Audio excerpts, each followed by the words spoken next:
Ako po si Miss Winnie at ito ang ating kwento. Wancho, mahal, nabalitaan mo ba yung tungkol sa kababayan natin? Alin yung nabuntis na anak ni Aling Susan? Hindi yun. Yung pamangkin ni paring Dante na nagtutulak ng droga. Naku, minor de edad pa naman yun. Hindi, mahal, hindi yun. Hindi. Alin ba? Yun lang naman ang narinig kong usap-usapan sa bayan natin ngayon eh. Nagkalat ang mga tsismosa sa paligid eh. Yung nakulam kasi, nanay yun ang dati kong estudyante. Yung bungangera na mayat-mayat may kaaway sa kanto. Parang hindi ko pa narinig yan, mahal ah. Hindi pa yata nasagip ng mga tsismosa sa tabi-tabi. Ang balita ko kasi, nakaaway daw nun ang isa sa mga kaanak mo. Tapos ilang linggo lang ang lumipas, nakulam na raw siya. Di ba may lahi kayong mangkukulam, mahal? Talaga? Ngayon ko lang narinig yan tungkol sa away-away ah. Pero may punto ka. Baka nakulam nga yun. Hindi pa rin pala tumitigil sa pangkukulam ang mga kamag-anak mo, no? Hindi ko masasagot yan, mahal. Sila lang ang nakakaalam sa ginagawa nila eh. Basta marami sa amin ang tumigil na. Pero yung iba, sadyang hindi nila mapigilang mangkulam hanggat mainit pa rin ang dugo nila. Kung sa bagay, buti na lang talaga at hindi mo naman ang kakayahang yan. Mga babae lang naman ang madalas na may ganyang kakayahan, mahal. Kaming mga lalaki sa angkan namin, kadalasan sa amin ay mga albularyo. Sa amin lumalapit ang mga taong nakulam. Oo nga hindi lang nila alam na kaanak nyo lang din ang kumukulam sa kanila. Tama ka. Medyo nakakatawa na nakakapikon din ang bagay na yun. Buti na lang at hindi rin ako marunong manggamot. Hindi mangkukulam, hindi rin albularyo. Isa lang akong purong gwapo sa lahi namin. Naku, ang yabang naman ng asawa ko. May maipagyayabang naman, di ba? Kaya nga na-inlove ka sa akin eh. Oo na, sige na, panalo ka na. Napangiti ako sa kakulitan ng asawa kong si Wancho. Nag-uusap lang kami ng kung ano-anong bagay kasi walang klase sa araw na yon. Siya nga po pala, itago nyo na lang ako sa pangalang Noemi. Tawagin nyo naman ang asawa ko sa pangalang Wancho. Pareho po kaming mga guro. Private teacher ako samantalang nasa DepEd naman ang asawa ko. Bagong kasal pa lang kami pero may nabili na kaming sariling bahay at lupa sa bayan. May isang anak na babae na rin kami ni Wancho pero baby pa lang, 1 year old. Itong kwentong ibabahagi ko sa inyo ngayon tungkol ito sa naging karanasan ko sa kwentong kulam noong taong 2023. Akala ko talaga dati, hindi totoo ang kulam, barang o kung ano pa man ang tawag nyo dyan sa kapangyarihang itim na yan. Pero noong ako mismo ang nakasaksi, doon lang ako naniwala. Totoo pala talaga yan. Totoong may kulam. Totoong may mga mangkukulam na nabubuhay sa mundong ito. Kahit inamin sa akin ng asawa ko na may lahing mangkukulam ang angkan niya, medyo hindi pa rin ako naniniwala ng tuluyan kasi ako po yung tipo ng taong to see is to believe. Hanggat hindi ko nakikita, hindi talaga ako maniniwala. Maliban na lang sa Panginoon kasi ibang usapan na rin yon. Maya-maya pa, bigla kaming nilapitan ng katulong namin sa bahay na si Manang Antoinette. Bagsak ang balikat niya. Ma'am, sir? O Manang, bakit po? May problema ba kayo? Kasi po ma'am, ang yaya ni Baby Chona, umalis na po. Talaga? Nakalipad na ba siya? Mag-a-abroad yon hindi ba? Hindi pa po, pero nakauwi na siya sa kanila sa probinsya para ihanda raw ang mga papeles niya. Oh, anong problema ron, Manang? Nadidismaya lang po ako sa babaeng yon, ma'am, sir. Hindi kasi nagpaalam ng maayos Higit 1 taon din naman siyang nagtatrabaho sa inyo.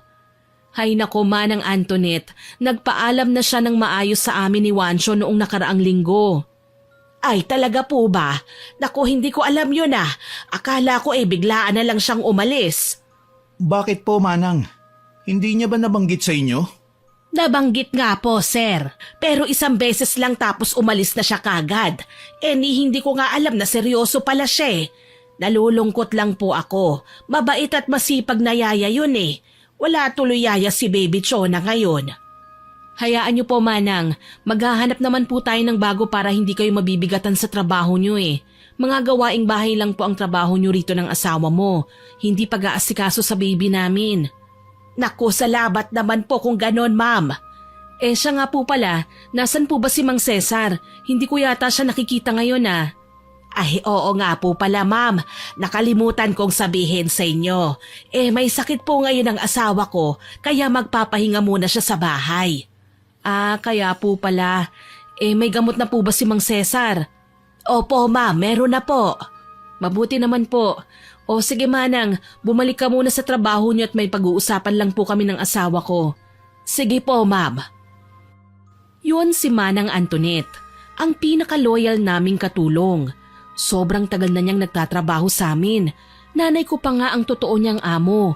Pero nung kinasal na kami ni Wancho, nakiusap ako sa nanay ko na dadalhin ko si Manang Antoinette kasi may iba pa namang katulong si nanay. Buti na lang at pumayag siya. Kaya ayun, ako na ang bagong amo ni Manang Antoinette. Mukhang bata pa nga lang ako nung nagsimula siyang manilbihan sa amin eh.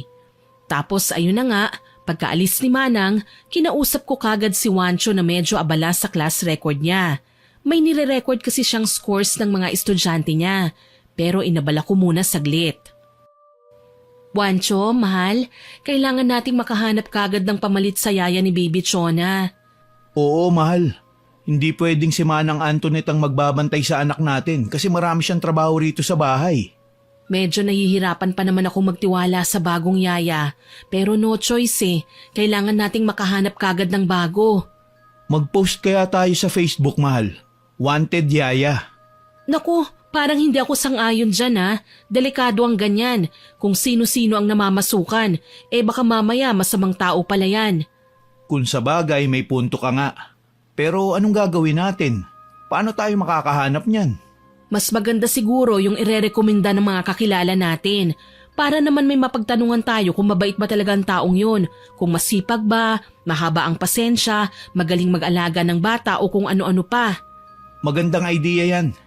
Itanong na lang din natin kay Manang Antoinette o di kaya kay Mang Cesar. Baka may kakilala silang pwedeng maging yaya natin. Naku, wag naman yung first timer. Baka tayo pang magtuturo sa kanya kung paano mag-alaga ng bata. Gusto ko yung may experience na. Mas maganda kung dati na rin siyang yaya. Sige, mahal. Mas maganda nga talaga yun para hindi nasasakit ang ulo natin. Agad naming kinausap si Manang Antoinette kung may kakilala ba siya. Kaso wala raw. May mga naghahanap daw ng trabaho sa mga pamangkin niya pero hindi bilang yaya. Kaya sinabihan ko si Manang na tanungin ang asawa niyang si Mang Cesar pag uwi niya kasi baka may kakilala yon. Pagkalipas ng isang araw, nakabalik na sa trabaho si Mang Cesar. Nilagnat daw pala siya pero gumaling na ang sakit niya. Kaya ayun, kinausap ko ang may katandaang lalaki tungkol doon. Baka sakaling may kakilala siyang yaya. Nako, tamang-tama at naghahanap po ng trabaho ang anak ng kumpari ko, ma'am, sir. Talaga po? Baka naman po hindi bilang yayang hinahanap niyan. Kahit anong trabaho po papasukin ng batang yun. Pero naalala ko na naging yaya rin siya dati. May experience yun sa pag-aalaga ng bata, ma'am. Dalaga po ba yan, Mang Cesar? Opo, ma'am. Dalagang-dalaga po. Kung ganun, pwede niyo po ba siyang dalhin dito? Sige po. Bukas na bukas, isasama ko siya rito. Kinabukasan araw ng Sabado kaya walang pasok. Maagang ang dinala ni Mang Cesar yung sinasabi niyang anak ng kanyang kumpare. Magkasama silang tatlo ni Manang Antoinette na pumasok. Tinitigan ko kagad ng maigi yung babae. Una kong napansin ang kagandahan niya. Si Wancho naman, nakakunot lang ang noon niya. Parang naghihintay lang ng kung ano ang sasabihin ko. Magandang umaga po, ma'am, sir. Siya po yung sinasabi kong anak ng kumpare ko. Magandang umaga rin po, Manong. Magandang umaga. Ay, ma'am, sir, maiwan ko na po muna kayo rito ha. Magtatrabaho pa po ako eh. Sige po, Manang. Dito po muna tayo sa sala, Manong. Umupo muna tayo. Sige po, sir. So, anong pangalan mo? Hello po, ma'am, sir. Ako po si Tiffany. Magandang umaga po sa inyo. Magandang umaga rin. Ilang taon ka na ba? 21 po, nung nakaraang linggo lang. Ang sabi ni Mang Cesar, naging yaya ka na rin daw dati? Opo, ma'am. 4 na taon na rin po. Oh, matagal-tagal na rin pala ha. Nasabi na ba sa'yo ni Mang Cesar kung bakit ka nandito? Nasabi ko na po sa kanya lahat, ma'am. Mabuti naman kung ganon. Tiffany, napag-isipan mo na ba ang tungkol sa trabaho na ito? Opo, ma'am. Kaya nga po ako nandito para mamasukan sa inyo eh. Tuwing weekdays ka lang may trabaho dito. Mula alas 8 ng umaga hanggang alas 5 ng hapon. Kapag araw ng Sabado at Linggo, wala kang pasok kasi kami na ang magbabantay sa baby namin. Ayos lang ba yun sa'yo? Maganda nga po yun eh. May 2 araw akong pahinga. Tsaka yung sweldo mo, hindi pa ganun kataas ha, kasi kapapasok mo pa lang naman. Pero huwag kang mag-alala, nagtataas talaga ako ng sweldo sa mga katulong ko kada taon, lalo na kung natutuwa ako sa kasipagan nila. Ay, wala pong problema yon, ma'am. O sige, yung baby ko pala 1-year-old pa lang. Sobrang kulit nun kaya sana maalagaan mo siya ng mabuti kapag nasa trabaho kami ng asawa ko ha. Maaasahan niyo po ako dyan, ma'am. Sanay na sanay po ako sa mga bata eh. Lalo na't may baby rin naman sa bahay namin. Anak po ng ate ko. Ayos yan. Kailan po ba ako pwedeng magsimula, ma'am? Ngayong Lunes na kagad. Okay lang ba? Ay, oo naman po. Walang problema. Natuwa ako sa unang ipinakita sa akin ni Tiffany. Sa palagay ko, hindi ako magkakaroon ng problema sa kanya kasi mukha naman siyang mabait. Hindi ko pa nga lang natanong kay Mang Cesar kung mabait nga ba talaga si Tiffany pero hindi naman siguro siya magre-rekomenda ng yaya na masama ang ugali. Kinaumagahan, nagsimba muna kaming 3 ng baby ko at ni Wancho. Naging normal naman ang paglipas ng araw. Araw-araw may trabaho sina Manang Antoinette at Mang Cesar sa amin, maliban na lang sa araw ng Linggo kasi pahinga rin nila yon. Pero minsan ay nagkikita rin kami sa simbahan. Pareho kasi kami ng relihiyon at pareho rin ng simbahan namin. Pero syempre ako ang nag-aasikaso sa baby ko kahit nandyan si Manang Antoinette. Katulong ko man siya, hindi yaya ng anak ko. Pagdating ng araw ng Lunes, nagsimula na kagad si Tiffany. Maaga siyang pumasok. Nauna pa nga siyang makarating kesa kina Manang Antoinette at Mang Cesar. Inihabilin ko kagad sa kanya ang baby ko. Inulit ko muna ang mga dapat niyang gawin para hindi niya makalimutan. Tsaka sabay kaming pumasok ni Wancho sa eskwelahang pinagtatrabahuhan namin. Nakakapagod rin ang araw na yun. Walang pahinga, straight may klase. Ganun kasi talaga kapag Lunes. Punong-puno ng trabaho. Pagkatapos ng buong araw, dumiretso na kagad ako sa bahay. Hindi ko na hinintay pa si Wancho kasi dadaan pa siya ng palengke para bumili ng bigas. Pagdating ko sa bahay, una kong nakita si Mang Cesar. "Oh, Mang Cesar, tama na po yung ginagawa niyo." Nako, nandyan na po pala kayo, ma'am. Magandang hapon po. "Magandang hapon din po. Bukas na po yan. Pwede na po kayong umuwi." Hayaan nyo na po muna ako, ma'am. Hihintayin ko na lang na matapos ang asawa ko. "Nasaan po ba si Manang?" Nasa kusina po. Nagluluto ng hapunan ninyo. "Naku, nagluto pa pala siya. Pwede namang ako na. Ang anak ko nga po pala, parang ang tahimik yata ng bahay ngayon ah." Nasa kwarto nyo lang po yata, ma'am. Sige po Manong, maiwan ko na po muna kayo." Sige po, ma'am. Lumakad na ako papunta sa kwarto namin. Pagkabukas ko ng pintuan, walang bumungad sa akin. Wala si Tiffany roon. Lalong wala ang anak ko kaya kumunot ang noo ko. Tinawag ko sila pero walang sumagot. Si Manang Antoinette ang lumapit sa akin. "Manang, nasaan ang baby ko?" "Po, ma'am? Nako, medyo hindi ko po napansin si Baby Chona ngayong hapon. Kasi po nabisi po ako sa paglalaba. Tsaka nagluto po ako ng hapunan nyo ngayon eh. Bakit po? Wala po ba sila dyan sa kwarto nyo?" Wala po eh. Wala rin po ba sa garden?" "Nako ma'am, galing po ako ron ngayon lang, walang tao." "Aba, saan naman kaya sila nagpunta? Alas 5 na, magdidilim na ang paligid oh." "Saglit lang po at tatawagin ko lang po sila ha. Tiffany! Tiffany! Nasaan ka? Nandito na si Ma'am Noemi!" "Mukhang wala yata sila rito sa bahay, Manang." "Nako ma'am, baka nandun lang sila sa backyard. Titignan ko po muna." Wag na po. Maririnig niya naman tayo kung nandun nga sila eh. Tsaka isa pa, napansin ko ring wala po sa labas ang tsinelas ni Tiffany. Mukhang umalis yata sila ng bahay ah." "Naku naman, saan kaya sila nagpunta? Dinala niya pa talaga si Baby Chona magagabi na." May number po ba kayo ni Tiffany, Manang?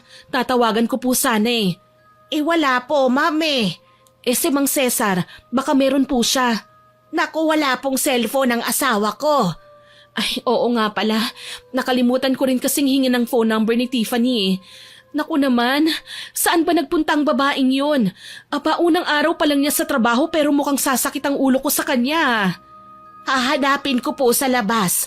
Baka nandyan lang po sila sa mga kapitbahay natin, ma'am. Paano po yung niluluto niyo, Manang? Tapos na po yon, ma'am. Sige po, kung makita nyo na, pakisabi po umuwi na sila kasi hindi pwedeng gagabihin sa labas ang anak ko eh. Baka lagnatin yun sa lamig. Opo, ma'am. Naghintay ako ng ilang minuto pero bumalik si Manang Antoinette na walang kasama. Nakauwi na rin ang asawa ko. Sinabi ko kagad kay Juancho na wala si Tiffany sa bahay at wala rin ang baby namin. Na-stress tuloy kagad ang asawa ko imbis na magpahinga siya pag uwi niya. Si Manang Antoinette at Mang Cesar naman, imbis oras na para umuwi sila, hindi tuloy nakauwi kagad. Pinauwi ko na sila pero nag-aalala rin naman sila sa baby ko. Kaya pinili nilang wag na munang umuwi hanggat hindi pa nakakabalik sa bahay si Tiffany. Sinubukan kong kumalma pero nagsisimula ng kumulo ang dugo ko, kalakip ng pag-aalala ko para sa anak ko. Saan ba nagpupunta ang babaeng yun? Hindi ko rin alam, mahal.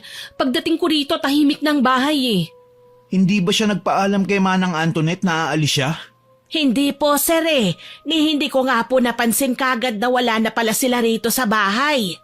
Kayo po, Mang Cesar, wala bang nabanggit si Tiffany sa inyo kung saan siya pupunta? Wala rin po, sir. Hindi kami nakapag-usap buong araw eh. Abala siya sa anak ninyo. Tapos abala rin po ako sa pagsisibak ng kahoy buong araw. San kaya nagsususuot ang babaeng yun? Hindi ako makapaniwalang binigyan niya kagad tayo ng sakit ng ulo eh. Unang araw pa lang niya ngayon. Talaga bang mabait ang babaeng yun, Mang Cesar? Opo, ma'am. Mabait naman po si Tiffany sa pagkakaalam ko. Hindi ka nakakasiguro dyan, mahal. Hindi mo naman gaanong kakilala ang batang yon. Mabait ang tatay nun eh. Walang sugal, walang bisyo, reliyoso pa. Yun eh kung nagmana sa tatay. Paano kung sa nanay pala nagmana? Balita ko masama ang ugali ng nanay ni Tiffany. Aba, malay ko. Hintayin na lang nating makabalik siya rito. Hindi na ako mapakali noon. Kung ano-ano na ang pumapasok sa isip ko kasi baka may masama nang nangyari sa kanila. Tapos madadamay pang anak ko na walang kamalay-malay sa nangyayari. Halos 30 minuto rin ang hinintay naming lahat bago namin narinig ang ingay sa labas ng gate. Lumabas kagad ako ng bahay at sumunod naman silang lahat sa akin. Ayun na nga si Tiffany, nakangiti pa siya habang karga-karga niya ang anak ko gamit ang kaliwa niyang braso samantalang may hawak naman siyang malaking plastic bag sa kabila niyang kamay. Tiffany! Naku naman! Saan ka ba nang galing ha? Kanina ka pa namin hinihintay. Saan ka ba nagpunta, Tiffany? Bakit ngayon ka lang nakabalik? Akin na nga ang anak ko, hindi mo pa kinakarga ng maayos oh. Magandang hapon po, ma'am, sir. Anong magandang hapon? Gabi na oh! Naku, pasensya na po. Magandang gabi po sa inyo. Pasensya na po at natagalan ako ng uwi. Doon ka na sa loob magpaliwanag. Pumasok ka na. Opo. Pinipigilan ko lang ang sarili ko pero sa kaloob-looban ko gusto ko na siyang sigawan. Pero naisip kong unang araw niya pa lang sa trabaho kaya hindi rin magandang pagalitan ko kagad. Pagdating namin sa sala, pinauwi ko na si Manang Antoinette at Mang Cesar kasi medyo gabi na talaga. Mag-aalas 6 na kasi noon kaya nagpaalam na rin sila sa amin. Si Tiffany ang naiwan doon kasama ang isang plastic bag niyang hawak-hawak. Duda ko tuloy ay nanggaling siya sa palengke at may mga pinamili. Binigay ko muna si Baby Chona sa asawa ko tsaka ko ininteruga si Tiffany. Saan ka ba nanggaling, Tiffany? Bakit ginabi ka ng uwi? Bakit sinama mo pa talaga ang anak ko? Paano kung may nangyaring masama sa inyong dalawa? Pasensya na po talaga, ma'am, sir. Opening po kasi ngayon ang inaabangan kong ukay-ukaya na tindahan eh. Ano? Ukay-ukay? Ibig sabihin, nakikipagsapalaran ka ron sa ukay-ukay store kasamang anak ko? Ganun na nga po, ma'am. Ilang araw ko rin po kasing hinihintay ang pagbubukas nila eh. May malaking sale po kasi sa unang araw eh. Wala akong pakialam kahit abutin ka pa ng hating gabi ron, Tiffany. Ang tinatanong ko sa'yo kung bakit sinama mo ang anak ko. At saka isa pa, may trabaho ka sa araw na ito. Sana sinabi mong may lakad ka para pala bukas ka na sana nagsimula. Pinaalagaan ko na lang muna sana sa ibang anak ko. Ay, sorry po, ma'am. Hindi ako makapaniwala sa ginawa mo, Tiffany. Ni hindi ka nagpaalam sa amin na lalabas ka. Hindi ka pwedeng pumunta na lang bigla sa kung saan mo gustong pumunta. Kasama mo pa ang anak namin. Paano ko napahamak siya habang namimili ka ng mga damit mo? Pinapantayan ko pa rin naman po si Baby Chona, sir. Kahit na. Maraming tao yung pinupuntahan mo eh. Siksikan dyan. Sa susunod, wag mo nang gagawin ulit yun ha. Maliwanag ba? Opo, sir. Sorry po talaga. Tsaka isa pa, kung oras na ng trabaho mo, dito ka lang sa bahay. Huwag kang gagala sa labas lalo na't hindi ka pa nagpapaalam. Malinaw ba yon? Opo, ma'am. Malinaw po. Mabuti kung ganon. Tandaan mo lahat ng sinabi namin sa'yo ha. Opo, pasensya na po talaga. Hindi na po mauulit. Pwede ka nang umuwi. Pumasok ka ng maaga bukas ha. Sige po, ma'am, sir. Maraming salamat po. Gusto ko pa sana siyang pagalitan pero hindi na lang. Magaling naman ako magpigil ng emosyon eh. Inasikaso ko na lang ang anak ko pero lalo lang akong nainis sa kaloob-looban ko kasi basa yung damit ni Baby Chona. Halatang basa sa pawis yun. Tuloy ay inubo siya buong gabi. Napuyat pa kami ni Wancho sa pagbabantay. Kinaumagahan maagang ang pumasok si Tiffany. Binigyan ko lang siya ng makahulugang tingin tsaka kami pumasok ni Wancho sa eskwelahan. Binilinan ko na lang din si Manang Antoinette na bantayan ang kilos ni Tiffany kasi mukhang nawalan ako ng tiwala sa babaeng yon. Pero umaasa naman akong hindi na uulit si Tiffany. Pagkatapos ng klase, tanghalian na nang pinuntahan ako ni Wancho sa eskwelahan. Inaya niya akong kumain sa labas kaya sumama na ako kagad. Habang kumakain kami, nagsusumbong ang asawa ko tungkol sa anak daw ng co-teacher niya. Mahal, alam mo ba? Yung unika iha ng kasama kong teacher, may nakilala raw na babaeng maldita sa Ukay-Ukay store kahapon. Ukay-Ukay store? Saan? Hindi ko natanong pero yung nagbukas daw kahapon. Sobrang daming tao. Yan kaya yung pinuntahan din ni Tiffany? Yun din ang duda ko eh. Wala namang ibang nagbukas na Ukay-Ukay dyan sa bayan, di ba? Mukhang wala nang ang iba, mahal. O tapos, ano raw ang nangyari? Yun na nga. May nakasabay na malditang babae ang batang yun. May kasama raw na batang babae ang sinasabi niyang maldita. Tapos iyak daw ng iyak yung bata. Pero pinapabayaan lang. Parang hindi maganda ang pakiramdam ko sa kwentong yan ah. Ang malala pa ron, tinali daw ng malditang yun ang kasama niyang bata. Tinali? Tinali saan? Sa stand na lagayan ng mga nakahangir na damit. Tinali daw gamit ang mahabang scarf sa ukay-ukay. Kaya iyak ng iyak ang bata pero tumahan naman daw nung binigyan niya ng lollipop. Anak ng tokwa, ilang taon daw ang batang yon? Nagduda talaga ako na anak natin yun kasi nasa 1-year-old pa lang daw eh. Hindi pa masyadong marunong maglakad. Nanggigigil na ako ha. Tinanong mo ba ang teacher na yon kung anong itsura ng malditang babae na nakilala ng unika iha niya? Tatanungin ko sana talaga kasi malakas ang hinala kong si Tiffany yun. Kaso lang umalis na si Ma'am eh. May klase pa kasi siya. Malakas din ang kutob kong si Tiffany talaga yon. Pero maldita kasi ang sabi, mukhang hindi naman maldita si Tiffany. Yun nga rin, medyo naguluhan ako dahil dun. Posible kaya na ibang tao yun? Kasi kung si Tiffany talaga yun, tapos tinali niya ang anak natin, ewan ko na lang kung anong masasakit na salita ang maririnig niya sa akin. Abay lalo naman ako, kung alam mo lang kung gaano ako nagpigil ng sarili ko kahapon para wag lang siyang mapagalitan ng husto.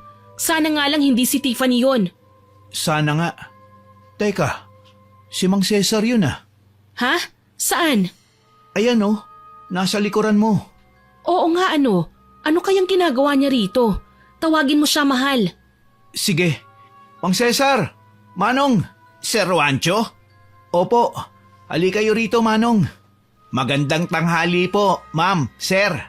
Magandang tanghali po, Manong. Naparito po kayo.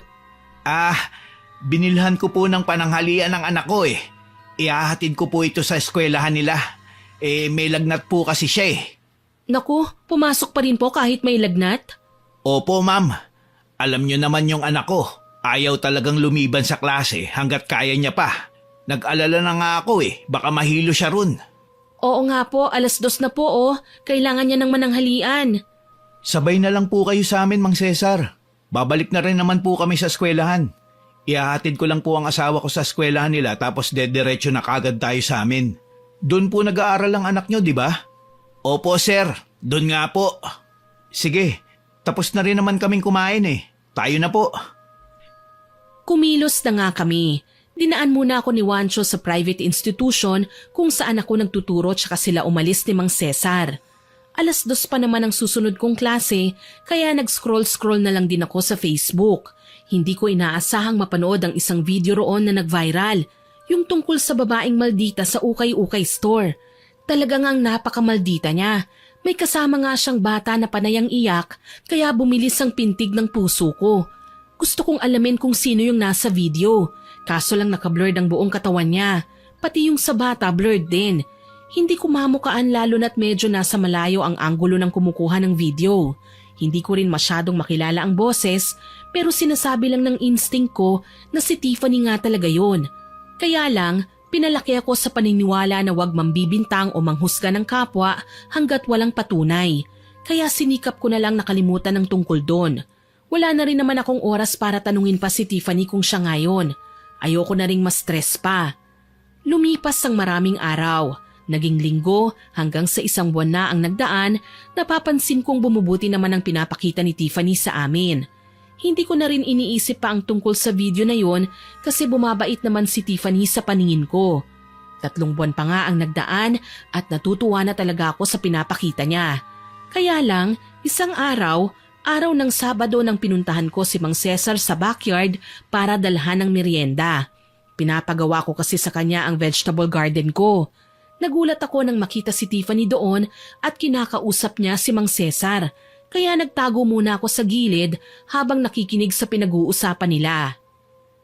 Alam niyo po, Mang Cesar, naniniwala ako na balang araw ay magiging mayaman din ako kagaya ni Ma'am Noemi.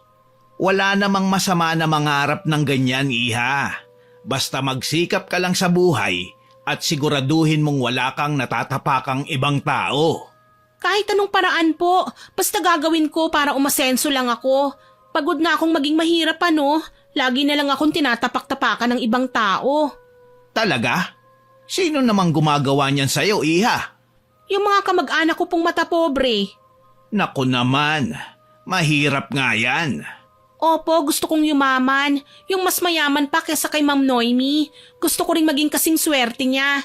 May anak, may gwapong asawa at masaya sa buhay. Ang swerte niya po talaga, no? Sana ako rin. Hindi naman sobrang yaman si Ma'am Noemi, Tiffany. Sakto lang. Sadyang masaya lang ang pamilya nila. Yun ang tunay na yaman. Mali po. Ang tunay na kaligayahan ay ang kayamanan, ang pera. Aminin na po natin na pera talaga ang nagpapatakbo sa mundo. Kung yan ang paniniwala mo, iha, wala na akong magagawa. Basta tandaan mo, masamang umasenso sa hindi marangal na paraan. Tignan mo si Ma'am Noemi. Nag-aral siya ng mabuti at naging propesyonal. Kaya ngayon, stable na ang pamilya nila. Oo nga po Minsan nga po naiinis ako sa kanya. Naiinis? Bakit ka naman naiinis sa kanya? Kasi parang ang perfect na po ng pamilya niya Hindi naman siya ganun kayaman. Hay nako, iha. Hindi ko na hinintay pang makabuo ulit sila ng panibagong pag-uusapan. Nagpakita na ako at nagkunwaring kararating lang kasi hindi ko rin alam kung ano ang dapat kong maramdaman sa mga naririnig ko. Para kasing may inggit sa mga salitang binibitiwan ni Tiffany pero isinantabi ko na lang muna. Sabado yun at wala dapat doon ang yaya ng anak ko pero sarili niyang kagustuhan ang pumasok sa trabaho para tumulong-tulong daw sa mga gawaing bahay para makalibre ng pagkain. Si Juancho naman ang nagbabantay kay Baby Chona kasi tulog pa naman ang baby namin. Nandun rin lang si Tiffany, naisipan kong sabihin na lang din sa kanya ang hihilingin kong pabor para sa celebration ng Teacher's Day namin sa eskwelahan sa araw ng linggo. Tiffany, wala ka bang mahalagang lakad bukas? Po? Bukas po, ma'am? Mukhang wala naman po. Naisip ko lang, baka ayos lang sa'yo na bantayan mo muna si Baby Chona bukas. Po? Bakit naman po? Sunday po bukas ah. Oo pero may mahalaga kasi akong lakad bukas eh. May celebration kami ng Teacher's Day sa eskwelahan. Teacher's Day? Bakit naman po araw ng linggo? Sinadya yun ng admin ng eskwelahan namin para walang oras ng klase ang masayang. Nasan po ba si Sir Juancho? Wala naman po siyang klase bukas ah. Oo pero marami silang office work bukas eh. Sobrang busy rin nila eh. Ano ka ba naman, Tiffany? Pumayag ka na. Nakakaya kay mamo. Huwag mo nang tanggihan. Ano Tiffany, ayos lang ba sa'yo? Kung gusto mo dadagdagan ko rin ang sweldo mo para sa araw na yan. Yun naman po pala eh. Sana sinabi niyo na kagad na may additional payment ako. Di pumayag na sana ako kagad. Kung ganon okay na? Payag ka na? Opo ma'am, walang problema basta may pera. Mabuti. O siya, maiwan ko na muna kayo ha. Puntahan ko lang ang mag-ama ko. Kinaumagahan, Teacher's Day na. Gaya ng nakasanayan, sobrang daming pangyayari sa araw na yon. Halos higit 5 beses din akong na-surprise sa mga estudyante ko, pati na rin sa mga dati kong estudyante. Inaabangan pala talaga nila ako para bigyan ng kung ano-anong mga pagkain, chocolates, cakes, kakanin, flowers at iba-iba pang gifts. Sobrang dami nun at nagkalat na nga sa table ko sa opisina. Hindi ko kayang dalhin ang lahat ng yun sa bahay. Hindi ko rin naman maibibigay sa mga kapwa ko teachers kasi lahat kami may mga natatanggap naman. Pahirapan lang sa pag-uwi ng mga yon. Kaya nung matapos na ang celebration, pinuntahan ko ang asawa ko sa eskwelahan nila. Hindi naman yun gaano kalayo sa amin. Tsaka ko siya niyaya na mag-date kami sa labas. Nagdala ako ng isang cake, yung pinakamaganda at iilang chocolates. Doon kami sa paborito naming park noong nagliligawan pa lang kaming dalawa. Buti na lang at natapos ko na rin kaagad ang trabaho ko, mahal. Grabe, napagod talaga ako. Halatangang napagod ka kaya magpahinga ka na muna, mahal ko. Siya nga pala, tapos na ba ang celebration nyo? Oo mahal, katatapos lang din. Nakaka-stress, ang daming surprises. Pero syempre sobrang saya ko rin. Oo nga, nasa na ang mga regalo para sa'yo? Iniwan mo muna sa opisina mo? Oo naman, syempre hindi ko kayang dalhin ang lahat ng yun. Hayaan mo na, dadaanan natin yun mamaya pag-uwi natin. Naku wag na, lalo ka lang mapapagod. Hayaan mong si Mang Cesar nang utusan kong kumuha nun. Sigurado ka? Oo naman. O sige, ikaw ang bahala. Nga pala, maganda ang panahon ngayon, mahala. Walang init, wala ring ulan. Maganda sana kung nandito si Baby Chona. Oo nga no, tatawagan ko si Tiffany. Sasabihin kong dalhin dito ang baby natin. Mabuti pa nga. Gusto kong mamasyal ngayon kasama ang anak natin. Magandang idea nga yan. Papupuntahin ko na rin dito si Mang Cesar para ibigay ang susi ng opisina ko. Tinawagan ko na nga kagad si Tiffany. Nakuha ko ang number niya noong 2 linggo mula noong nakapasok siya bilang yaya ng anak ko. Mga 4 na ring lang, sinagot na kagad ni Tiffany ang tawag ko. Inihabilin ko na rin na dalhin niya si Mang Cesar. Makalipas ang ilang minuto, nakarating na nga silang dalawa. Ngingiti-ngiti pa ang baby Chona namin nang makita niya kami. Si Tiffany naman, pinapauwi ko na sana pero gusto raw niyang sumama kay Mang Cesar nung sinabi ko sa matanda ko anong gagawin niya sa opisina. Tutulong na rin daw si Tiffany sa pagdadala ng mga yon. Sinabihan ko naman sila na pwede silang kumuha ng chocolates o kung ano man ang magustuhan nila. Kaya ganadong-ganado nga si Tiffany. Siya pa nga ang nagdala ng susi, imbis na si Mang Cesar dapat pero wala namang problema. Inubos namin ang oras na yon na walang ibang iniisip kundi ang kaligayahan lang namin.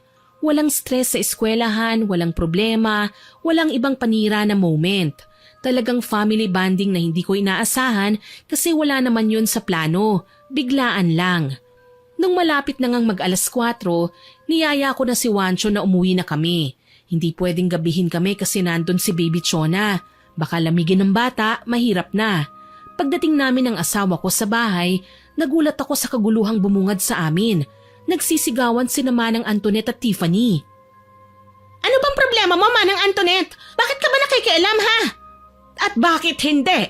Pinapakialaman mo ang bagay na hindi sa'yo. Sa tingin mo ba hahayaan lang kita? Manang, Tiffany, anong kaguluhan to? Bakit kayo nag-aaway? Ano bang problema niyong dalawa? Ma'am, sir? Mabuti naman po at nandito na kayo, ma'am, sir. Bakit po, Manang? Ano po bang pinag-awayan nyo? Ito pong si Tiffany kasi. Kanina pa siya kain ng kain dyan sa mga chocolate na bigay po ng mga estudyante nyo. Tapos ngayon balak pa niyang mag-uwi ng isang malaking cake at isang bungkos ng bulaklak. Ano nga pakialam nyo, Manang? Sinabi ko naman sa inyo na kunin ko lang daw ang gusto ko. Yun ang sabi ni Ma'am Noemi. Bakit ba hindi kayo naniniwala? Hindi ka naman siguro ganong katanga, iha, para hindi mo maisip ang limitasyon, hindi ba? Mahiya ka naman, oh! Yung pinakamalaking cake pa talaga at pinakamalaking bulaklak ang balak mong iuwi sa inyo. Sobrang dami naman ng cake at flowers dyan, no? Sigurado naman akong hindi yun ipagdadamot ni Ma'am Noemi sa akin. Hindi po ba, Ma'am? Tiffany, wala namang problema sa akin pero... Narinig mo yon, tanda? Bida-bida ka kasi. Napakasipsip mo. Patapusin mo muna ang sasabihin ni Ma'am. Bastos kang bata ka, ha? Ang gulo nyo naman. Diyan na nga lang muna kayo at bibihisan ko lang tong anak ko. Magbihis ka na rin kaagad, mahal. Mauna ka na, mahal. Susunod ako. Ano bang problema niyong dalawa? Pinag-aawayan niyo ang cake at bulaklak? Ewan ko nga po dito kay Manang Antoinette, Ma'am eh. Ayaw niyang maniwala kahit narinig naman mismo ni Mang Cesar na sinabihan niyo po kaming kunin ang gusto namin. Oo nga, sinabi ko nga yun. Ayan, Manang. Siguro naman naniniwala ka na ngayon, ano? Hindi yan ang pinupunto ko, Tiffany. Ang gusto ko lang naman magkaroon ka ng kahit katiting na kahihiyan.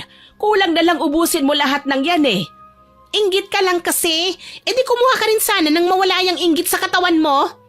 Talaga ba, iha? Ako pa talaga ngayon ang inggitera? Bakit? Sino pa nga ba? Tiffany, tama na yan. Ang ingay-ingay nyo, ha? Diyos ko, nai-stress na ako sa inyong dalawa, ha? Ma'am, pasensya na po. Etong batang to kasi eh.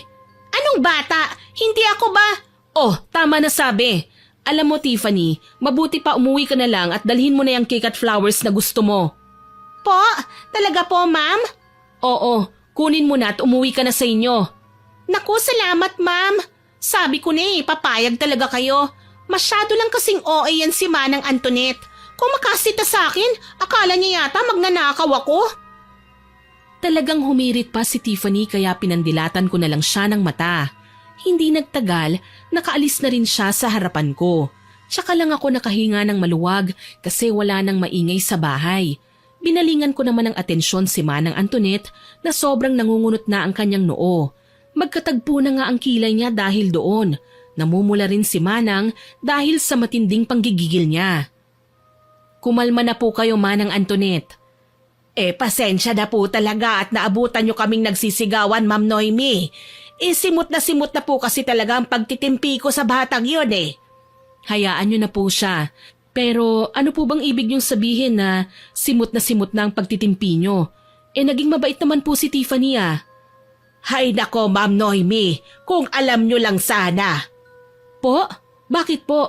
May dapat po ba akong malaman? Hindi naman sa sinisiraan ko ang batang yon, pero madalas po talaga siyang nagpapasaway rito sa bahay. Bumabait lang kapag nandito po kayo, pero kapag wala na, lagi kaming inaandaran ng kamalditahan niya.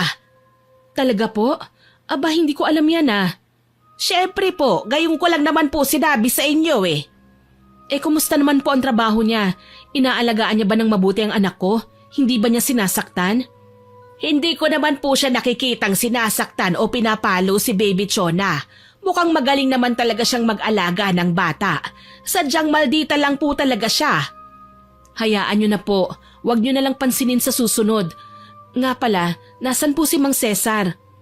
Umuwi na po kanina pa, Ma'am. Tapos na rin naman siya sa trabaho niya. Ganun po ba? Naku, kung ganun kayo na po ang magdala nitong ibang cake at chocolates dito. Kumuha po kayo ng marami, Manang. Pasalubong niyo sa mga anak niyo. Ay nako, Ma'am.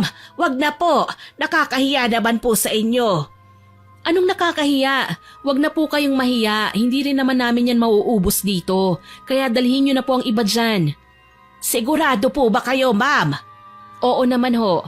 Para mabawasan na rin yung kalat dyan sa mesa. Nako, maraming salamat po. Siguradong matutuwa ang mga anak ko nito. Masayang umuwi si Manang Antoinette habang daladala niya ang 2 supot ng mga minatamis na pagkain. Inasikaso ko na rin ang anak ko pagkatapos noon hanggang sa natapos din ang araw na yon. Makalipas ang ilang araw, may isang pagkakataon noon na nagsuspend ang eskwelahang pinapasukan namin ng asawa ko. May bagyo kasi noon. Malakas ang ulan kaya walang pasok sa lahat ng level. Pero dahil busy naman ako noon, nag-work from home na lang ako. Sa bahay ko ginagawa ang ilang bagay na dapat sa classroom ko gagawin. Maayos naman sana, kaya lang nadidistract ako sa ingay ng anak ko. Ang kulit kasi, sigaw siya ng sigaw habang naglalaro.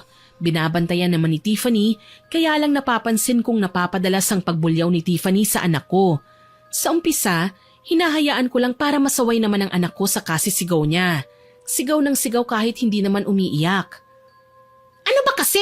Kanina ka pa sumisigaw ah. Sige, papaluin ko na talaga yung bibig mo kapag hindi ka tumigil. Tiffany, anong nangyayari dyan? Ito pong anak nyo kasi, ma'am. Ayaw tumigil. Trip niya yata ang mapaos. Buti sana kung mapapaos lang siya. Ang kaso, parang mababasag na rin po ang eardrums ko sa tulis ng boses ng batang ito. Diyos ko, nai-stress na ako. Tiffany, wag mong sigawan ang anak ko. Sawayin mo lang pero wag mong sigawan. Ayaw nga pong tumigil, ma'am. Anong gusto niyong gawin ko? Hayaan na lang. Paano madidisiplina ang anak niyong yan? Hindi kita binabayaran dito para ilagay sa mga kamay mo ang pagdidisiplina sa anak ko, Tiffany. Alalahanin mong 1-year-old pa lang yan, kaya masama sa kanyang sinisigaw-sigawan. Naiinis po kasi ako rito sa anak niyo eh. Ang sarap tirisin. Nanggigigil ako. Anong sinabi mo? Ay, pasensya na po, ma'am. Medyo wala lang po ako sa mood ngayon. Itong anak niyo po kasi, ang kulit na nga, ang ingay pa. Tiffany, ano ka ba? Ma'am Noemi, pasensya na po kayo ha. Teka lang po, kakausapin ko lang po ang batang ito. Kunot na kunot ang noo ko habang pinapanood ko si Mang Cesar na bahagyang hinihila si Tiffany papalayo sa akin. Iniwanan muna nila ang anak ko kaya kinarga ko na. Pero hindi ako bumalik sa silid kung saan ako magtatrabaho. Sinundan ko sila sa labas. Nakinig ako ng palihim. Hindi naman nag-iingay si Baby Chona kasi ako na ang nagkakarga. Tumatahimik naman yun sa akin eh. Okay na sana ang pwesto ko eh. Kaya lang biglang dumating si Wancho. Naglilinis kasi siya ng motor kanina. Mahal, anong ginagawa mo dyan? Shh, huwag kang maingay. Bakit? Sino ba yung tinitignan mo sa labas? Sabing huwag kang maingay eh. Ay nako, aalis na nga lang ako. Halika na mahal, sumunod ka sa akin. Dumiretso kami sa kwarto namin. Isinara ko kagad ang pintuan tsaka inihiga si Baby Chona sa kama. Ibinigay ko sa kanya ang gatas para mapirmi ang anak ko sa pagkakahiga. Ang asawa ko naman, kunot na kunot ang noo niya, nagtataka sa mga kinikilos ko. Ano ba nangyayari, mahal? Kung makasarado ka ng pintuan, para ka nagtatago sa mga pulis ah. Grabe ka naman sa akin, Wancho. Mukha ba akong kriminal? Oo na. Ano nga kasing meron? Kasi, nagulat ako sa ugaling ipinakita sa akin ni Tiffany kanina. Bakit? Ano bang ipinakita niya? Nagmamaldita siya, Wancho. Yun ang unang beses na makita ko siyang magmaldita sa akin. Bakit? Ano ba nangyari sa inyo? Pinagalitan mo ba? Naku, hindi ah. Nilapitan ko lang siya kasi sinisigawan niya ang anak natin. Tsaka mukhang anumang oras ay sasaktan na niya. Ano? Aba, hindi pwede yan. Talagang hindi. Sinaway ko lang naman siya pero minalditahan niya na kagad ako. Hiyang-hiya naman ako bilang amo niya. Nasaan ba si Tiffany ngayon? Gusto ko siyang makausap. Hay naku, wag na muna mahal. Magsasayang ka lang ng oras. Nandun na siya sa labas at mukhang pinapagalitan na ni Mang Cesar. Abay dapat lang. Hindi pwede ang ganong ugali rito. Yaya lang siya, kaya wala siyang karapatang magmaldita sa amo niya. Sa susunod na pagkakataong gagawin niya ulit sa'yo yun, mahal, sabihin mo kagad sa akin ha. Tignan natin, baka nga talaga nagmamaldita ng babaeng yun tuwing wala tayo eh. Bakit? Paano mo naman nasabi yan? Kasi nga, pinapagalitan na niya ang anak natin kahit nandito tayo. Paano pa kaya kapag nasa trabaho tayong dalawa? Baka mabingi na ang Baby Chona natin sa kabubulyaw niya. Wag naman sana, mahal. Wag niya rin subukan gawin yun kasi hindi ako magdadalawang isip na tanggalin siya sa trabaho. Di bali nang mahirap makahanap ng yaya, basta yung mabait lang at mapagmahal sa mga bata. Oo nga naman. Kausapin na kagad natin si Tiffany tungkol dyan, mahal. Hindi pwedeng patagalin pa yan. Baka mamaya lumala na yung sinasabi mong ugali niya.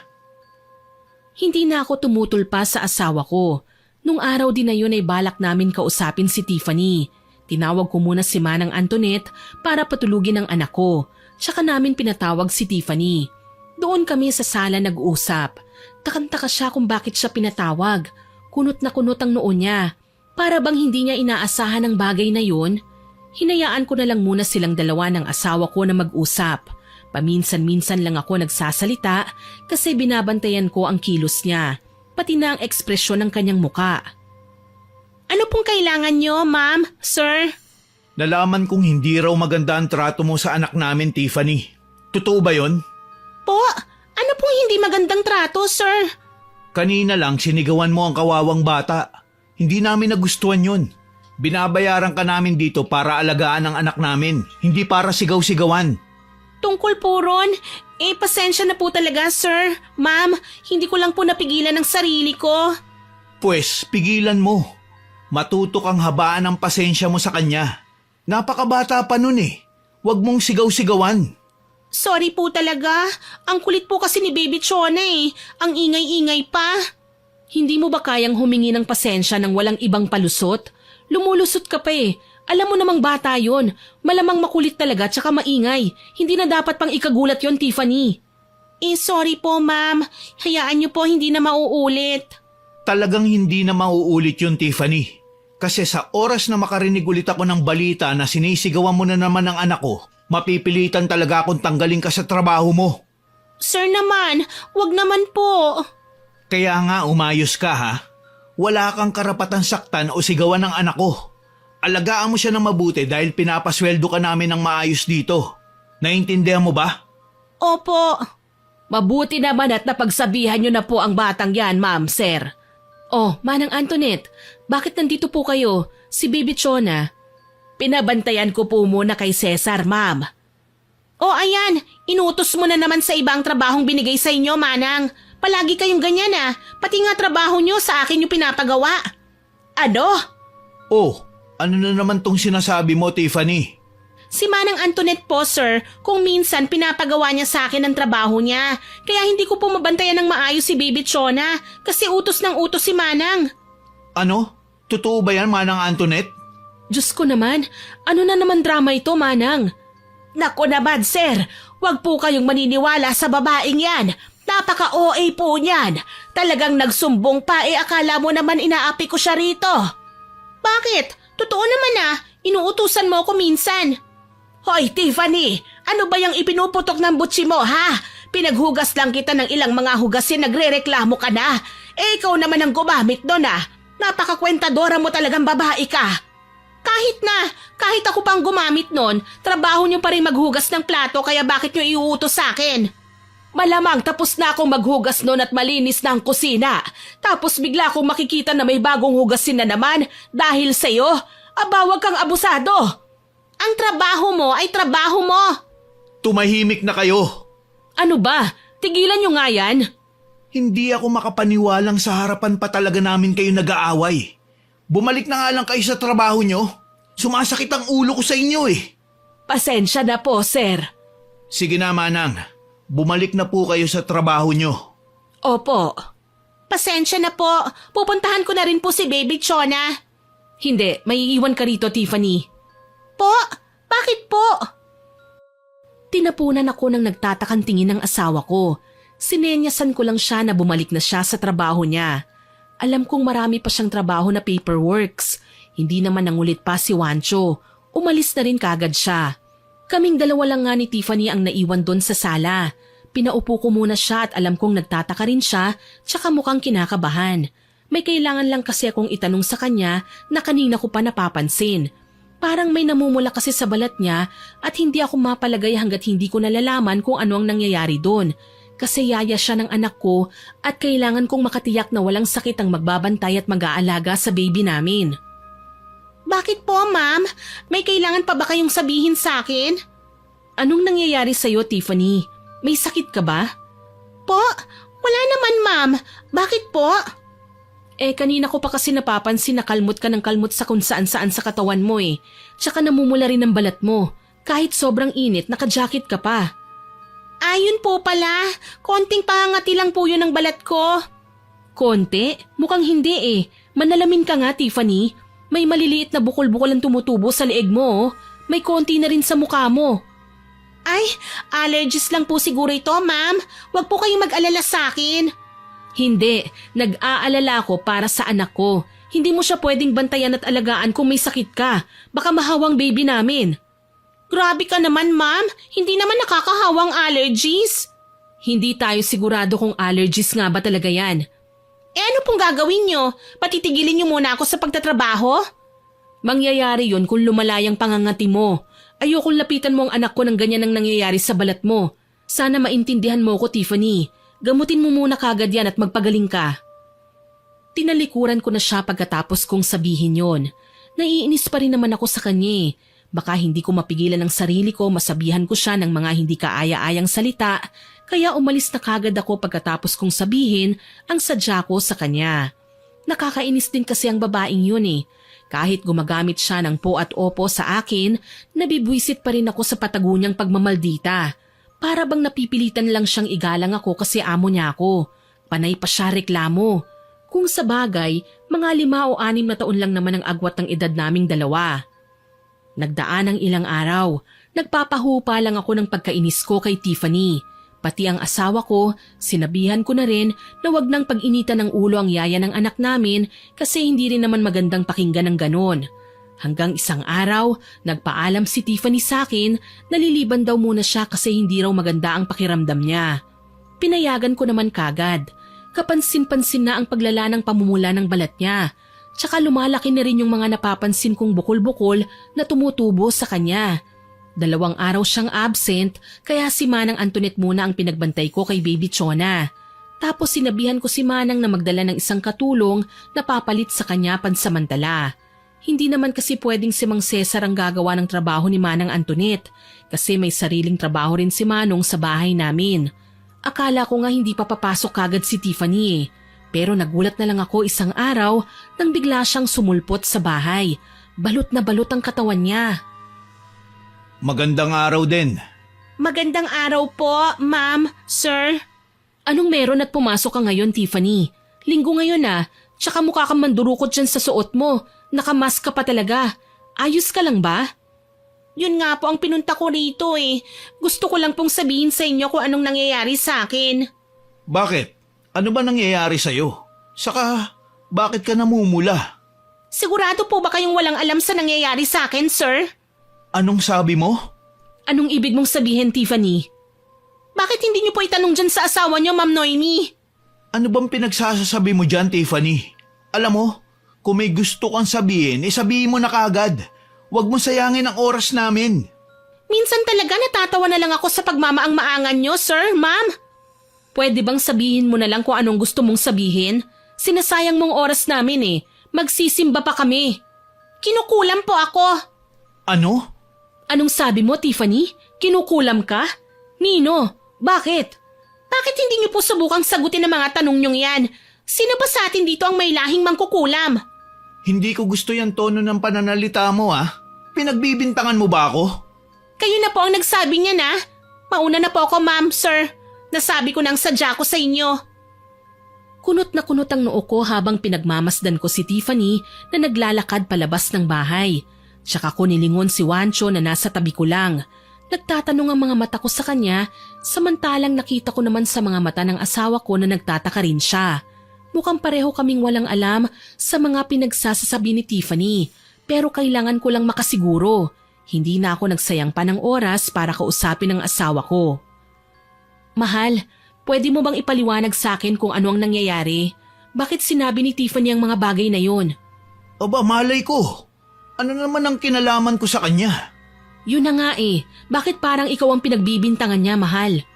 Ewan ko ba sa babaeng yun? Hindi ko rin alam kung paano niya nalaman ang tungkol sa pagiging mangkukulam ng lahi namin Kaya ako ang pinagbibintangan niya ngayon. Sa tingin mo ba, nakulam talaga siya?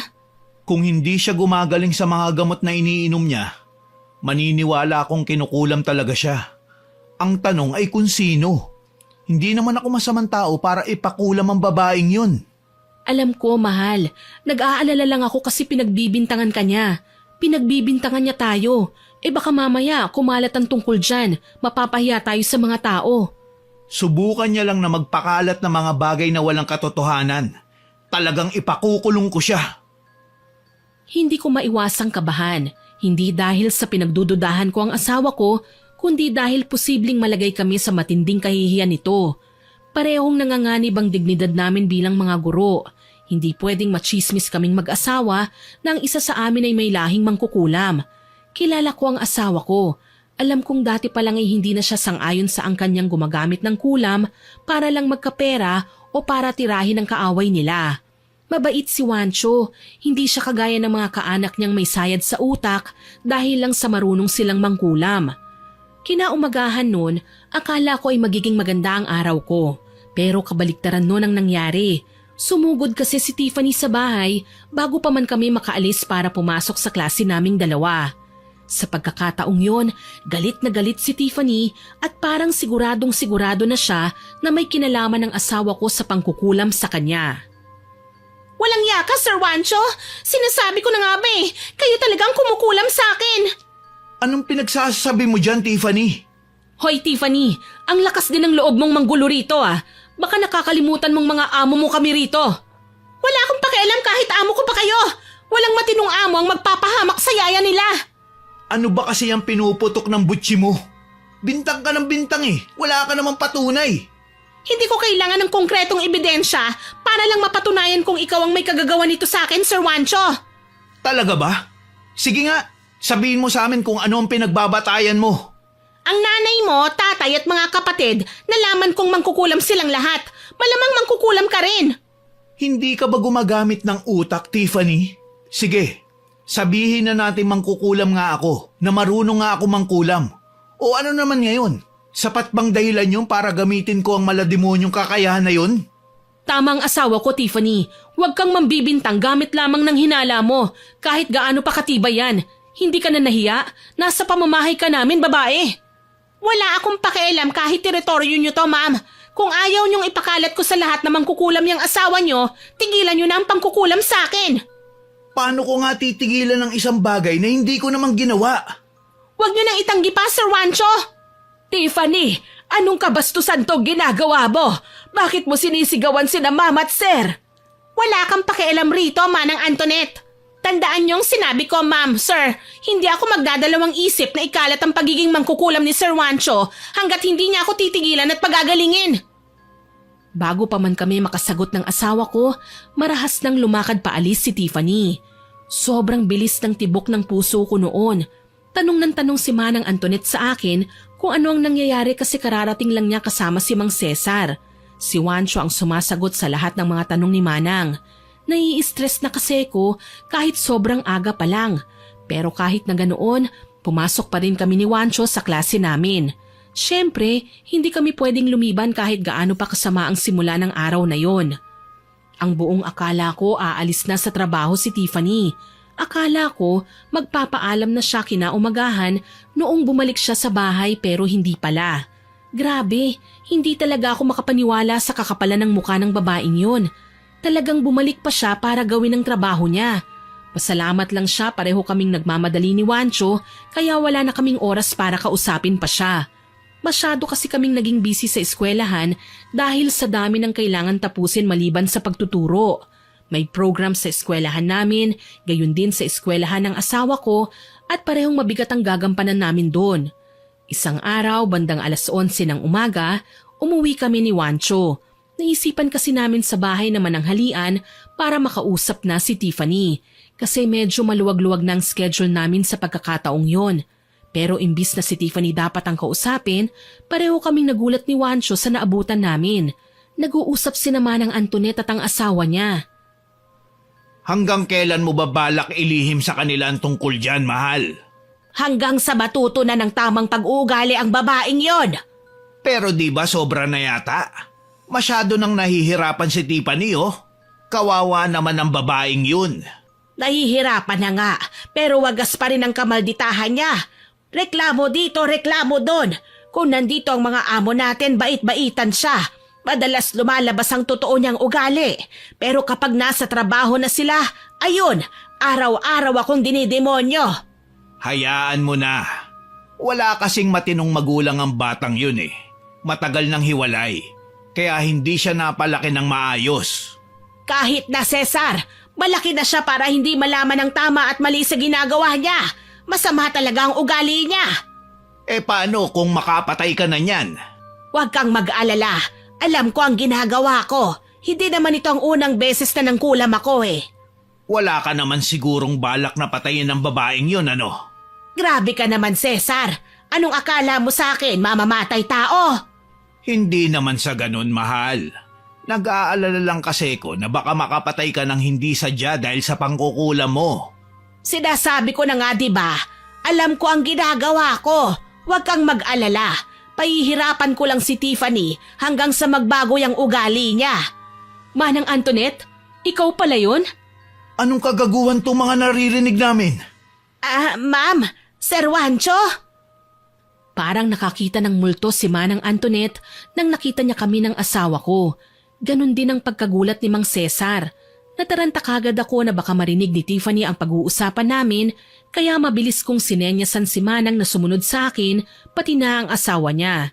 Dinala ko silang dalawa sa kusina kasi medyo malayo yun sa kwarto namin kung saan nandoon si Tiffany. Sumunod rin si Juancho sa akin. Magkahawak ang dalawang kamay ni Manang Antoinette habang nakayuko siya. Halatang kinakabahan. Si Mang Cesar ganun din. Ramdam ko ang kaba nilang dalawa pero wala akong ibang gustong gawin sa pagkakataong yun kundi pagalitan silang dalawa. Ano, tatahimik na lang po ba kayong dalawa dyan? Wala ba kayong balak na magsalita? Kailangan niyong ipaliwanag sa amin ang bagay na ito, Manang Antoinette. Magsalita kayo! Sorry po, ma'am, sir. Sorry po talaga. Hindi namin kailangan ng sorry nyo. Ipaliwanag nyo sa amin kung anong nangyayari sa pamamahay na ito habang wala kami ng asawa ko. Anong ginawa mo, Manang Antoinette? Saka anong klaseng tao ka? Ginagawa ko lang po kung ano ang dapat. Tsaka anong klaseng tao ako? Katulad lang din nyo ako, Sir Juancho. Katulad ng lahi ninyo. Kung ganun, inaamin niyo ba sa amin ngayon na isa ka rin mangkukulam, Manang? At ikaw ang kumukulam kay Tiffany? Ganun na nga po, ma'am, sir. Wow! Ang galing naman!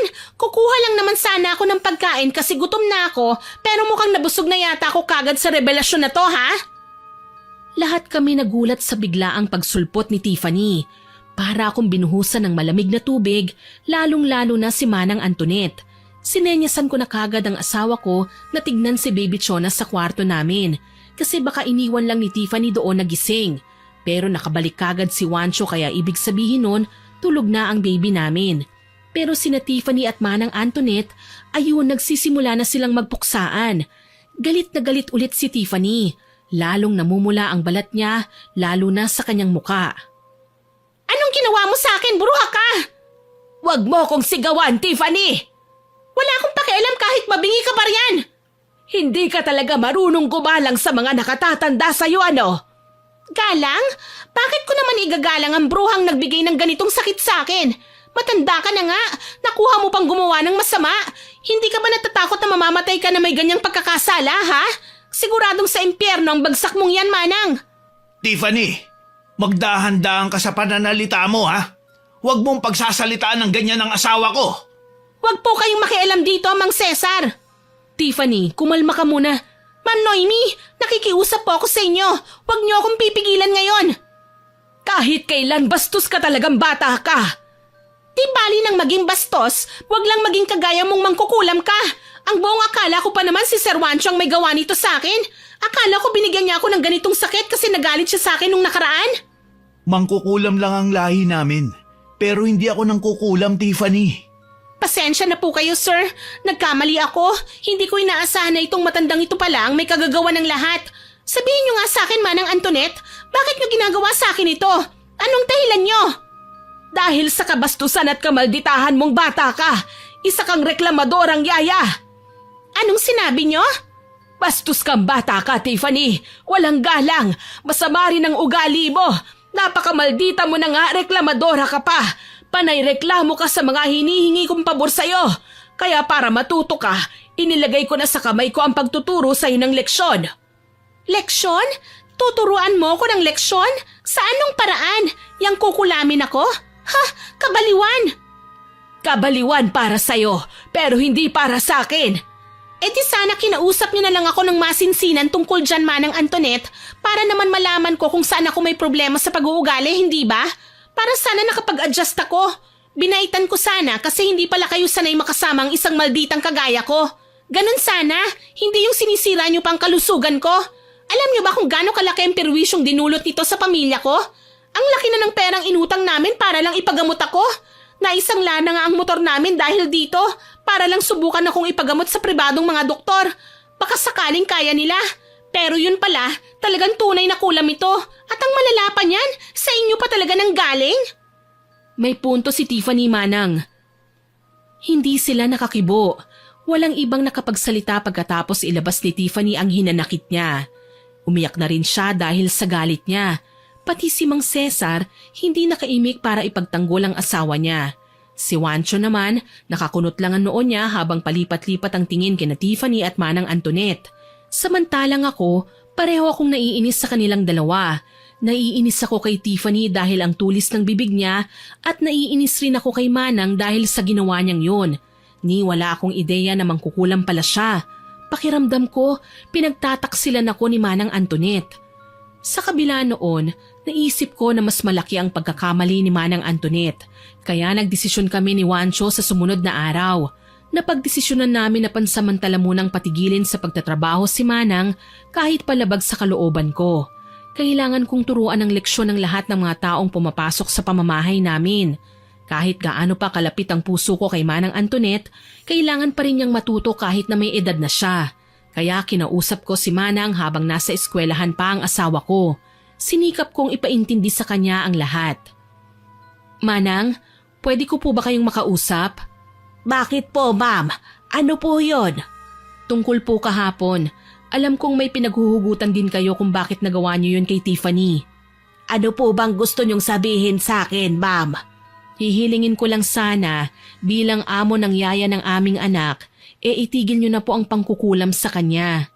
Pero ma'am, Manang, walang sapat na rason para mangkulam ng ibang tao kahit gaano pa kalaki ang kasalanan nila sa atin. Sa totoo lang po, sobrang disappointed ako sa ginawa niyo. Pinahamak niyo ang yaya ng anak ko at hindi niyo naisip na posible ring mapahamak ang anak ko dahil doon. Paano naman po mapapahamak ang anak niyo, ma'am? Hindi naman po nakakahawa ang kulam, ah. Hindi niyo po ba naisip na baka hindi niya maalagaan ng maayos si Baby Chona dahil sa iniinda niyang sakit? Wala pong problema ron, Ma'am Noemi. Nandito naman ako. Pwede naman po akong pumalit kay Tiffany. Tapos isasama ko ulit yung kapitbahay namin para gawin ang trabaho ko rito. Huwag na po kayong mag-abala pa, Manang. Kasi magmula ngayon, sinususpende ko po muna kayo sa trabaho niyo rito sa bahay. Po, ano pong sabi niyo, ma'am? Narinig niyo ako, Manang. Pasensya na pero kayo po ang kailangan kong turuan ng leksyon. Teka lang naman po, huwag niyo namang gawin sa akin ito. Buo na po ang desisyon ko. Buo na ang desisyon naming mag-asawa. Pero huwag kang mag-alala kasi suspendido lang naman. Hindi ko naman po kayo tinatanggal sa trabaho. Pero kailan niyo po ako pababalikin? Magandang tanong po yan. Makakabalik lamang kayo rito kapag nagawa niyo na ang 3 bagay. Ano-ano naman po yun, Ma'am Noemi? Una, hahanapan niyo ako ng katulong bilang papalit sa inyo ng pansamantala rito. Pwede na yung dinala niyo rito nung nakaraan. Wala na po akong magagawa. Papayag na lang po ako. Dapat lang po. Ikalawa, hahanapan niyo po ako ng mapagkakatiwala ang yaya na papalit din pansamantala kay Tiffany. Po, kung ganon, sinususpinde niyo rin po siya. Aba, ayos yan, ang patas naman po kami. Hindi po, hindi ko siya sinususpinde. Bakit niyo po siya pinapapalitan, ma'am? Kasi gusto kong magpahinga muna siya at magpagaling. Ayoko pong mag-alaga siya ng anak ko ng ganun ang kalagayan niya. Baka mamaya mapahamak pa si Baby Chona. Sige po, ma'am. Ano po ang panghuli? Panghuli, bukod sa titigilan niyo ng pangkukulam niyo kay Tiffany, tutulungan niyo rin siyang magpagaling. Gamutin niyo na siya kung kaya niyo, pero kung hindi, hahanapan niyo po siya ng albularyo. Hindi na po kailangan, ma'am. Kaya ko rin naman pong manggamot ng kulam. Talaga? Mabuti po kung ganon. Opo, gagawin ko po ang lahat ng yon para makabalik ako sa trabaho. Kailangan ko po ng trabaho eh. Bago ka rin makabalik dito, siguraduhin yung maayos ng relasyon nyo ni Tiffany. Ayokong may nag-aaway-away rito sa bahay ko. Huwag po kayong mag-alala, ma'am. Gagawin ko po yon. Hihingi ako ng tawad sa kanya. Natapos ang usapan naming yon ni Manang Antoinette nang nakangiti ako. Samantalang malungkot naman ang mga mata niya. Umaasa kasi akong magiging okay rin ang lahat eh. Pagkatapos kong kausapin si Manang, doon naman ako kay Tiffany. Kagaya ni Manang Antoinette, sinabi ko rin sa kanya na kailangan niya munang huminto sa trabaho para makapagpahinga, pero tiniyak kong babalik siya sa bahay bilang yaya ng anak ko. Nalungkot din si Tiffany kasi mawawalan siya ng trabaho pansamantala. Pero kahit papano, masaya pa rin siya sa pagpapasensya ko sa ugali niya. Sinabi ko rin na dapat na silang magkapatawaran ni Manang Antoinette pagbalik nila sa bahay ko. Pagkatapos ko silang kausaping dalawa ni Manang, ibinalita ko na kagad sa asawa ko ang nangyari. Ano naman ang reaksyon ni Manang Antoinette pagkatapos mong sabihin yun, mahal? Siyempre nagulat siya tsaka nalungkot din. Ikaw ba naman ang pansamantalang mawalan ng trabaho ano? Kung sa bagay, kahit pansamantala lang yun, mawawalan pa rin sila ng hanap buhay. May trabaho pa rin naman si Mang Cesar, kaya hindi pa rin sila magugutom. Padadalhan naman natin sila palagi ng makakain nila eh. Magandang ideya yan, mahal. Si Tiffany, nagmamaldita na naman ba? Hindi mahal, tinanggap niya naman kagad kahit nalungkot din siya. Ayos lang yun. Mas kailangan niya ng pahinga kaysa trabaho. May trabaho naman siguro ang pamilya niya.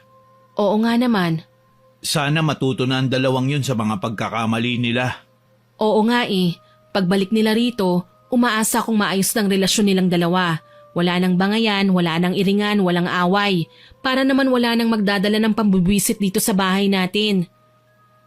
Nagdaan ng ilang araw. Nakahanap na si Manang Antoinette ng pumalit sa kanya bilang katulong sa bahay. Nahanapan niya rin ako ng bagong yaya.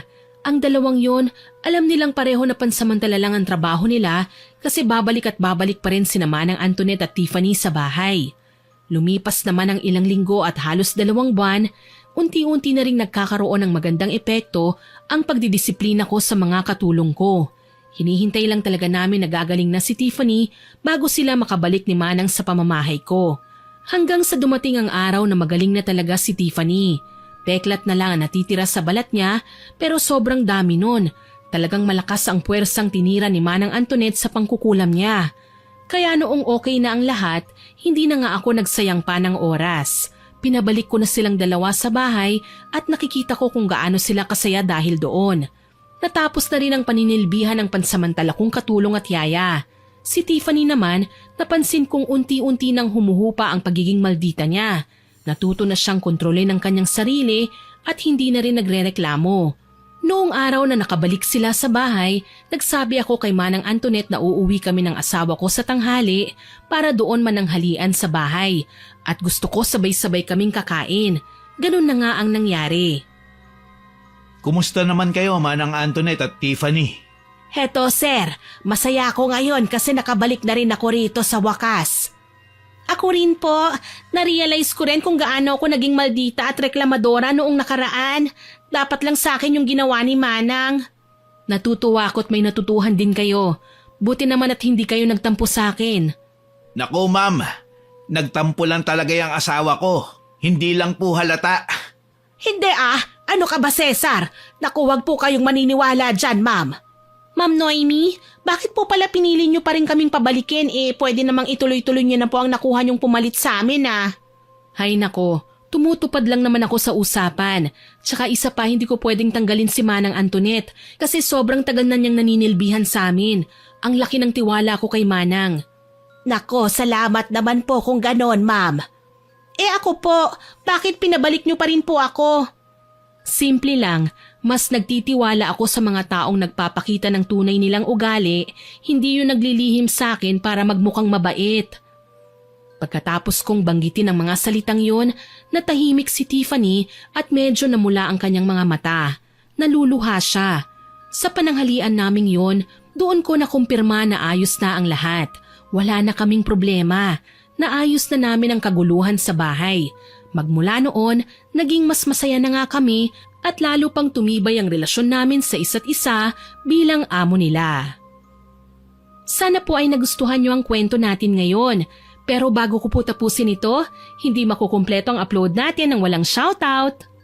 Shoutout po kay Heidi Verson, kay Maylene Iglesias, kay Racel Rector, kay Zoraida Ocfemia, kay Jabin May Kakilala, hello din po kay Richard Magayones, kay Octavio Reynales at Analisa Reynales, happy listening po sa inyo. Shoutout din po kay Grace Maniego, kay Cassandra Cory, kay Early Joy Fernandez, kay Princess Joyce and Tristan Guzmo, kay Ma'am Honey Austria, kay Arlene Castro Ramos, sa Safari Costume Collectibles, kay Aranea Singsing, kay Moises Cabase, hello din po kay Rosemary Casonete, kay Racel Galope, kay Marchie Baricas, kay Genevieve Cadapan, kay Jojo Polino, kay Mayan Collantes, kay Jesusa Dagundon, kay Rasheen Medrano, kay Raquel Pascual, kay Chef M at sa lahat ng mga kasamahan niya sa Amira Boxes Handicrafts na sina Ate Auring, Faye, Kuya Dennis at Poging J. Shoutout din po kay Sel Ordanyes, kay Annalisa Bonaobra, kay Graciela Tapales, kay Jeneline Envoltorio, kay Desiree Enares at kay Charmaine Ebon, sama-sama po silang nakikinig sa channel natin. Salamat po. Hello din po kay Glory Obinya, kay Delia Mangi, kay Jezabel Faderog, kay Lovecath2121 at sa mga regular listeners po natin na sina Kimbara, Mary Joy Sabaresa, kay Jane Engwa, kay Ma'am Belen Malbas, kay Jane Ruiz, kay Sir Kimpoy Feliciano, kay Rose Ann Romasanta, kay Lance MBB at kay Febe Ranyada. Maraming salamat po sa lahat ng nakinig at nagkomento sa kwento nating ito. Abangan niyo pa po sana ang mga susunod nating stories at huwag po ninyong kalilimutang mag-subscribe, like, share and comment sa upload natin. Para rin po mabilis niyong makita kung may bagong upload tayo, i-hit nyo lang po ang notification button para lagi po kayong updated sa mga bagong upload natin. Goal po natin ay maka 100k subscribers po tayo ha, kaya aasahan ko pa rin po ang inyong suporta. Muli, ako po si Miss Winnie na buong pusong nagpapasalamat sa inyong pakikinig.